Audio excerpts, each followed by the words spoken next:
Welcome to my YouTube channel छोटी कहानी बड़ी सीख। अरे गोपी, तुझे पता है कुछ दिनों से मेरे पास बिल्कुल भी पैसे नहीं थे। फिर मुझे एक रहस्य के बारे में पता चला और अब मेरे पास पैसे की बिल्कुल भी कमी नहीं है। अब ऐसे कौन सा खजाना हाथ लग गया तुझे, जरा मुझे भी तो बता। बिल्ला और गोपी आपस में बात कर ही रहे होते हैं कि तभी वहाँ पर पंडित दयाराम आ जाते हैं। तुम दोनों किस रहस्य की बात कर रहे हो? और तुम दोनों तो चोरी किया करते थे ना। अरे पंडित जी, अब मुझे ऐसी चीज हाथ लगी है कि अब मुझे चोरी करने की बिल्कुल भी जरूरत नहीं है। अब तो मेरे पास सोते सोते घर बैठे पैसे आते हैं। हाँ ए बिल्ला, मुझे भी बताना उस चीज के बारे में। देख यार, मैं तेरा दोस्त हूँ और दोस्त होने के नाते तू तो मुझे बता ही सकता है। अबे चल हट, मैं तुझे उस चीज के बारे में नहीं बता सकता, वरना तू सभी लोगों को उस चीज के बारे में बता देगा। हाँ इतना कहकर बिल्ला वहाँ से भाग जाता है और गोपी भी उसके पीछे पड़ जाता है। ये दोनों किस चीज की बात कर रहे थे, मुझे पता लगाना ही होगा।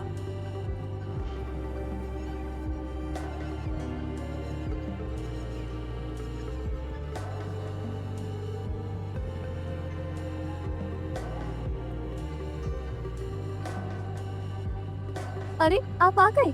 आज आपने कितनी जगह पूजा पाठ किया बताइए। अब तुम्हें क्या बताऊं भाग्यवान, अब तो कोई मुझे पूजा पाठ करने के लिए ज्यादा बुलाता भी नहीं है। पता नहीं अब हम अपना जीवन यापन कैसे करेंगे। अरे आप निराश क्यों होते हैं? अभी हमारे पास थोड़ा धन बाकी है जिससे हमारे घर का खर्चा आराम से चल जाएगा। भाग्यवान, हमारे पास जो धन है वो केवल 1 महीने तक ही चल सकता है। फिर उसके बाद हम क्या करेंगे भाग्यवान, तुमने कभी सोचा है? आप ठीक कहते हैं जी, लेकिन आप चिंता मत कीजिए, ऊपर वाला हमको जरूर कोई न कोई रास्ता दिखाएगा।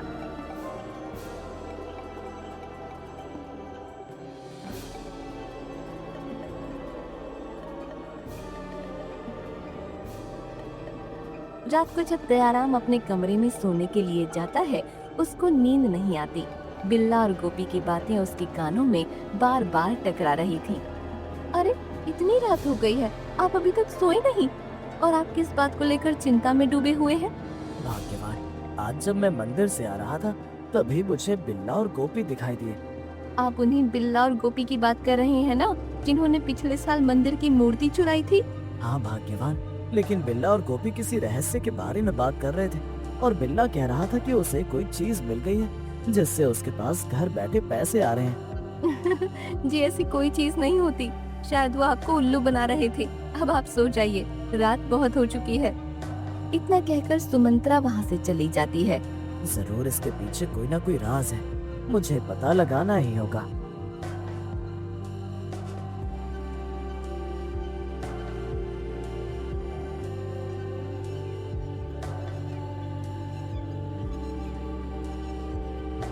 अगले दिन पंडित दयाराम मंदिर में पूजा करने जा ही रहा होता है कि तभी उसको फिर से बिल्ला और गोपी आपस में बातें करते दिखाई देते हैं।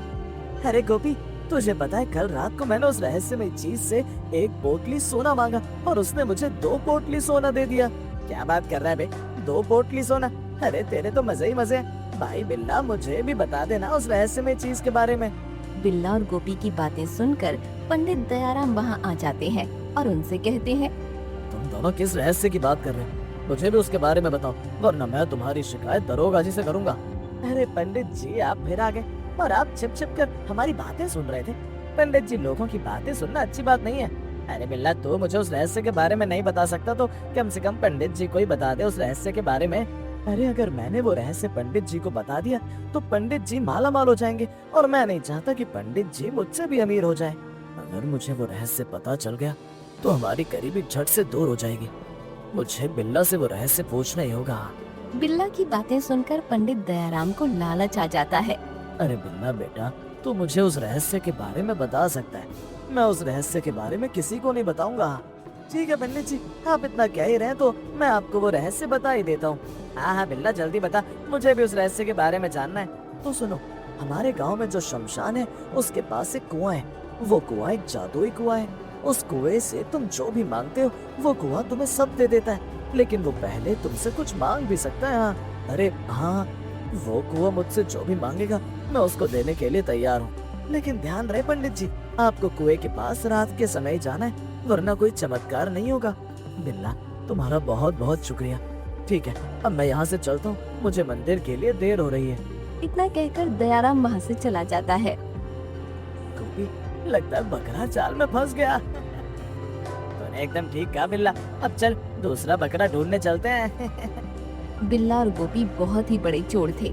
वो दोनों डाकू प्रीतम सिंह के लिए काम करते थे। उनका सिर्फ एक ही मकसद था, लोगों को अपनी बातों में फंसाकर उनको लूटना।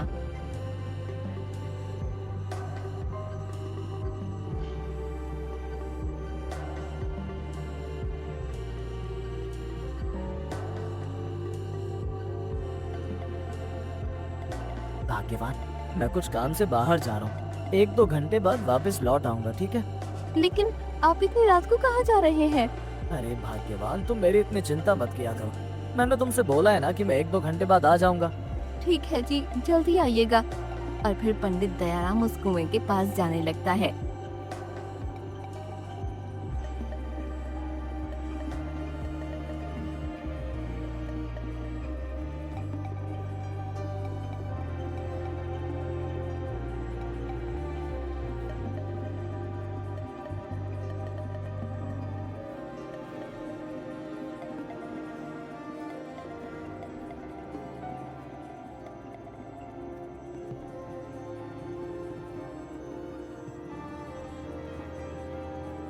यही वो कुआं है जिसके बारे में बिल्ला ने बताया था, लेकिन यहाँ तो कोई भी नहीं है। पंडित दयाराम ये बोल ही रहा होता है कि तभी कुएं से एक डरावनी आवाज आती है। कौन हो तुम, और तुम यहाँ पर क्यों आए हो? हे कुएं के महाराज, मेरा नाम दयाराम है। मुझे आपके बारे में बिल्ला ने बताया था, और मैंने सुना है कि आपने उसे बहुत सारा धन भी दिया है। बिल्ला ने तुम्हें मेरे बारे में सही बताया है। क्या तुम्हें भी बहुत सारा धन चाहिए? हाँ कुएं के महाराज, आप मुझे भी बहुत सारा धन दे दीजिए ताकि मेरी गरीबी दूर हो सके। धन तो मैं तुम्हें दे दूंगा, लेकिन तुम्हें मुझको पहले 50 स्वर्ण की मुद्राएं देनी होंगी ताकि मैं उनको डबल कर सकूं। जी महाराज, मैं आपको 50 स्वर्ण मुद्राएं देने के लिए तैयार हूँ, बस आप मुझे माला माल कर दीजिए। तो ठीक है, 50 स्वर्ण मुद्राएं पोटली में बांध कर इस कुएं में फेंक दो। फिर मैं तुम्हें एक उपाय बताऊंगा जिससे तुम्हारी गरीबी दूर हो जाएगी और तुम अमीर हो जाओगे। और फिर दयाराम 50 स्वर्ण मुद्राएं उस कुएं में फेंक देता है। अब मुझे क्या करना होगा कुएं के महाराज? तुमने जो पोटली कुएं में फेंकी है वो मुझे प्राप्त हो चुकी है। अब तुमको पूरे 50 दिनों तक रोजाना 2 व्यक्तियों को अपने घर पर खाना खिलाना होगा। 50 दिन बाद तुम्हारे घर एक चमत्कार होगा और तुम अमीर बन जाओगे। हे कुएं के महाराज, आपने जैसा बताया है मैं वैसा ही करूंगा। ठीक है, अब तुम यहाँ से जा सकते हो।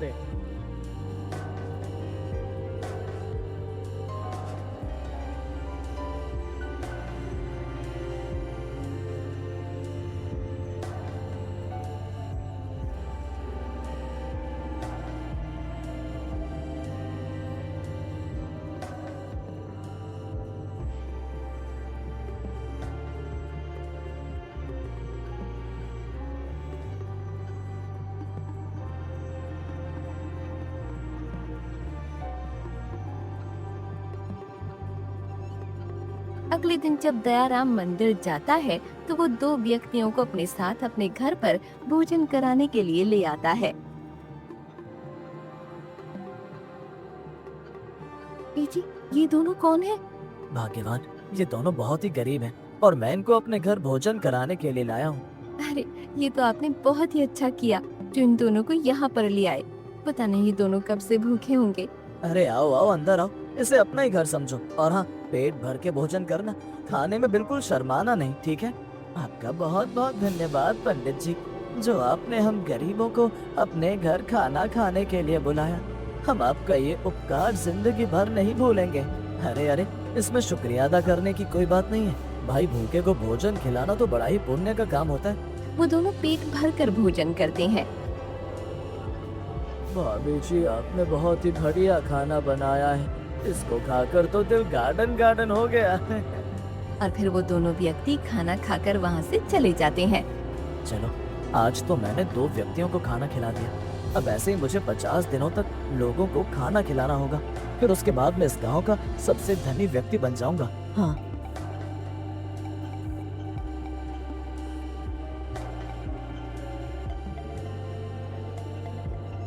ही दयाराम 2 रोज व्यक्तियों को खाना खिलाने लगता है, लेकिन उसकी पत्नी उसकी इन हरकतों से परेशान हो जाती है।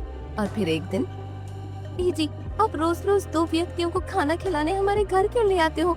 उनको खिलाते खिलाते हमारे घर का सारा राशन खत्म होने लगा है। अरे भाग्यवान, तुम जानती नहीं हो, हमारे गांव के शमशान में एक जादुई कुआं है और वो कुआं लोगों को अमीर बनाता है। और उस कुएं ने ही मुझे लोगों को खाना खिलाने के लिए कहा है। 50 दिन बाद हम अमीर हो जाएंगे। हाँ, ये आप क्या कह रहे हैं जी? ऐसा कुछ भी नहीं होता। शायद ये आपका भ्रम है। अगर आप ऐसे ही लोगों को खाना खिलाते रहेंगे तो किसी दिन हमारे ही खाने के लाले पड़ जाएंगे। सुमंत्रा की ये बात सुनकर पंडित दयाराम को गुस्सा आ जाता है। तुम चुप रहो और जाकर अपना काम करो। मुझे मत सिखाओ कि मुझे क्या करना है और क्या नहीं। आपको जो करना है आप कीजिए, मैं तो तंग आ गई हूँ आपसे।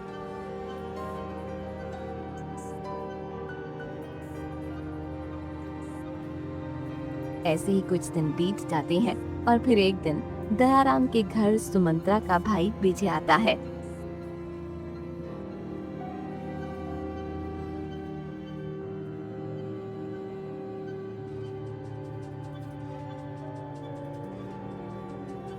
और मेरी बहना कैसी हो तुम? अरे विजय, तू यहाँ कब आया? बाहर क्यों खड़ा है? अंदर आना। अरे दीदी, जीजा जी कहीं दिखाई नहीं दे रहे, आखिर कहाँ गए हैं?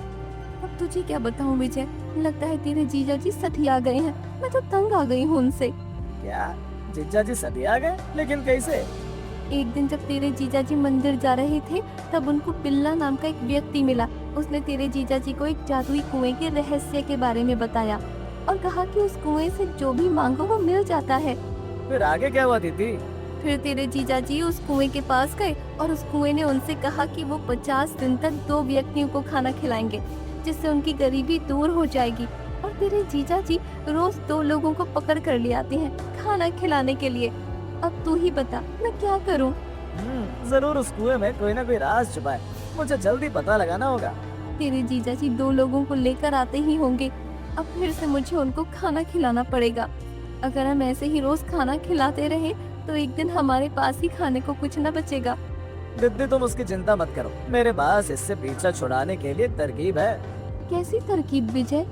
जरा मुझे भी तो बता। अरे वाह, ये तो बहुत ही अच्छी तरकीब बताई तूने। सुमंत्रा ये कह ही रही होती है कि तभी वहाँ पर दयाराम 2 लोगों को लेकर आ पहुँचता है। भाग्यवान, अरे ओ भाग्यवान कहाँ हो? जरा इधर तो आओ, इन दोनों व्यक्तियों के लिए जल्दी से खाना बना दो, इनको बहुत तेज भूख लग रही है। अरे आप आ गए, मेरा भाई विजय आया है, आप उससे मिल लीजिए, तब तक मैं इन दोनों के लिए खाना बना देती हूँ। फिर दयाराम विजय से मिलने उसके कमरे में चला जाता है और फिर सुमंत्रा एक तलवार की पूजा करने लगती है। अरे भाई, ये औरत इस तलवार की पूजा क्यों कर रही है? हाँ भाई, ये तो मुझे भी समझ नहीं आ रहा है। आप इस औरत से पूछते हैं कि ये तलवार की पूजा क्यों कर रही है। अरे भाभी जी, आप इस तलवार की पूजा क्यों कर रही हैं?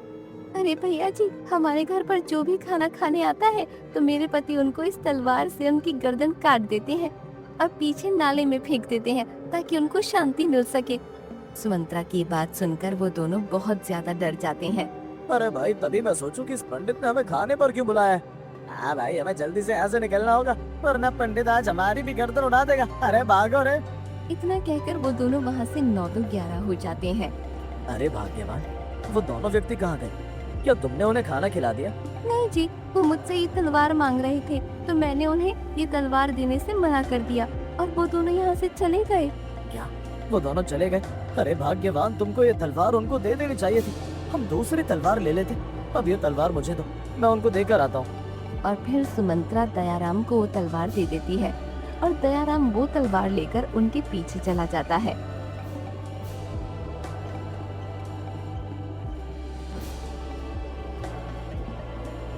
अरे भाई, ये पंडित तो यहाँ पर भी आ गया। अरे भाग, नहीं तो आज ये हमें मार डालेगा। दयाराम उन व्यक्तियों को वो तलवार देने के लिए उनके पीछे भागता है, लेकिन उन दोनों को ऐसा लगता है कि दयाराम उन्हें मारना चाहता है। अरे ओ भाई, कहाँ भाग रहे हो? ये तलवार तो लेते जाओ। अरे भाई, और तेज भाग, लगता है आज ये पंडित हमें नहीं छोड़ेगा। अरे वाह विजय, तेरी तरकीब तो काम कर गई। हाँ लेकिन दीदी, अभी भी मामला सही नहीं हुआ है, हमें उस रहस्यमय कुएं के बारे में पता लगाना ही होगा। लेकिन दीदी, वो कुआं है कहाँ? विजय, वो कुआं हमारे गांव में शमशान के पास है।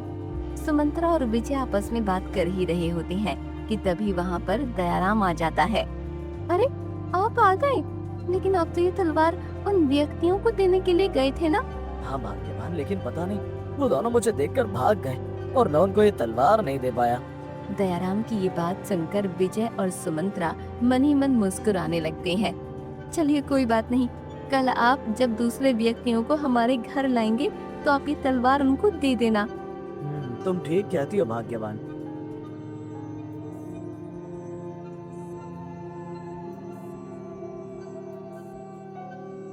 रात को जब सब सो जाते हैं तब विजय अपने आप से कहता है, यही सही मौका उस कुएं के पास जाने का। मुझे उस कुएं के पास जाना होगा और पता लगाना होगा कि आखिर माजरा क्या है।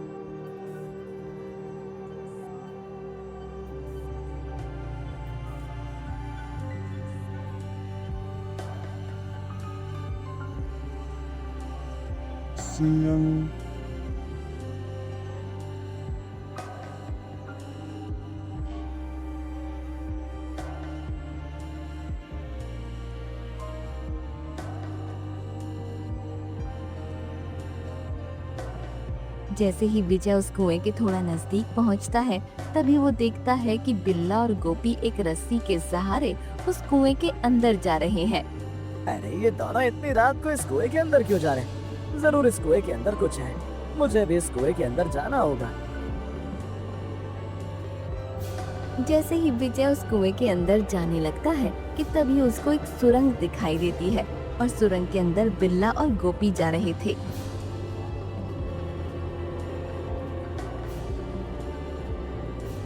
उस्ताद, हमने इस कुएं के माध्यम से कई लोगों को उल्लू बनाया है और उनसे बहुत सारे पैसे लूटे हैं। हाँ, कल रात को हमें सारा माल लेकर यहाँ से निकलना होगा। अगर कहीं किसी ने देख लिया तो आफत हो जाएगी। अरे उस्ताद, आप तो कहाँ कहीं डर रहे हैं। किसी ने कल्पना भी नहीं करी होगी कि इस कुएं के अंदर एक गुप्त कमरा है। और तभी छिपकर विजय उन तीनों की बातें सुन लेता है। तो ये मान रहा है, मुझे खबर जल्दी दरोगा जी को बतानी होगी, वरना ये तीनों कल तक यहाँ से भाग जाएंगे।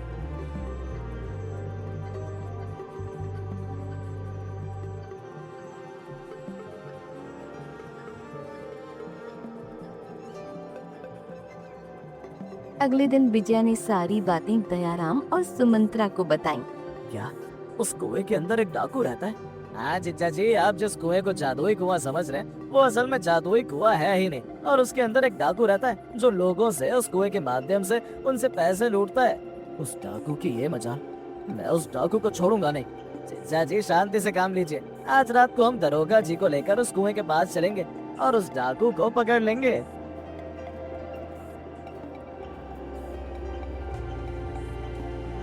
और फिर दयाराम और विजय पुलिस स्टेशन जाते हैं और दरोगा जी को कुएं वाली सारी बात बताते हैं। क्या तुम सच कह रहे हो विजय? हाँ दरोगा जी, उस कुएं के अंदर सच में डाकू रहता है और उसके साथ 2 चेले भी हैं। अगर ऐसा है तो हम आज रात को इस कुएं के अंदर चलेंगे और उस डाकू को पकड़ लेंगे। रात होने पर विजय दरोगा जी को लेकर उस कुएं के पास पहुंच जाता है। दरोगा जी, यही वो कुआं है। इस कुएं के अंदर एक सुरंग है जिसके माध्यम से हम उस डाकू तक पहुंच सकते हैं। तो फिर देर किस बात की, चलो इस कुएं के अंदर। और फिर वो सभी कुएं के अंदर उस सुरंग के माध्यम से डाकू प्रीतम सिंह के पास पहुंच जाते हैं।